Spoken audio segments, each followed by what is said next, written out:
యేసుక్రీస్తు ప్రభువారి యొక్క నామం పేరట అందరికీ శుభాభివందనాలండి. మొదటిగా దేవుని వాక్యమును చదువుకుందాం. మీకు సామర్థ్యము కలుగజేయవాడు ఆయనే.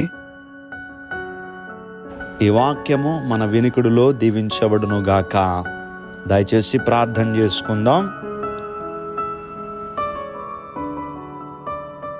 మమ్మల్ని అత్యంత మిక్కిలిగా ప్రేమిస్తున్న మా ప్రియ పరలోకపు తండ్రి, మీ పరిశుద్ధమైన నామమును బట్టి వందనములు.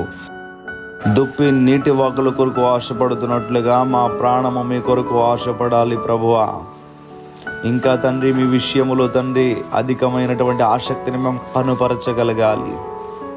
ప్రార్థనలో, వాక్య అనుభవములో తండ్రి అన్ని విషయాలలో కూడా పై నుండి దిగి వచ్చినటువంటి జ్ఞానముతో మేము నింపబడాలనేటువంటి ఆలోచన మాకు కలగాలి ప్రభువా.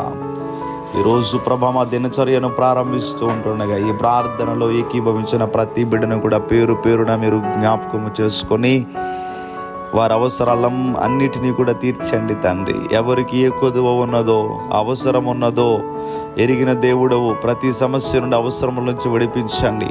అనారోగ్యంగా ఉన్నటువంటి బిడ్డలను మీరు స్వస్థపరచండి. మరి ప్రభా, ప్రతి కుటుంబము సంతోషముతో ఆనందముతో నింపబడులాగున సహాయము చేయండి. నమ్మకమైన వారికి ప్రభువా మెండుగా దీవెనలు కుమ్మరిస్తానని చెప్పిన దేవుడవు నీవు కనుక మీ ఎదుట నమ్మకంగా ఉండాలి ప్రభువా. ఓ తండ్రి, ఆ దీవెనలు కలుగ చేయగలిగిన దేవుడవు ప్రభువా. మిమ్మల్ని తండ్రి మేము అధికముగా విశ్వసించి ప్రేమించి లోకమును కాదయ్యా, పాపమును కాదయ్యా, మిమ్మల్ని ప్రేమించగలిగినటువంటి హృదయములు మాకు కావాలి తండ్రి. మీరు మమ్మల్ని ఎంతగానో ప్రేమిస్తున్నారు, తిరిగి మిమ్మల్ని అంతగా ప్రేమించలేకపోతున్నాం తండ్రి. మీ ఎదుట నమ్మకంగా ఉండేటటువంటి జీవితాలు నామ అందరికీ దయచేయమని ఈ రోజంతా కూడా బిడ్డలు సంతోషంగా ఉండి వారి పనులన్నిటిలో కూడా ప్రభువా మీ సహాయముని బిడ్డలకి దయచేసి నీ బిడ్డల యొక్క చేయి పట్టుకుని మీరు నడిపించమని యేసుక్రీస్తు వారి యొక్క నామం పేరట అడిగి వేడుకుంటూ ఉన్నామా పరమ తండ్రి. ఆమేన్, ఆమేన్, ఆమేన్.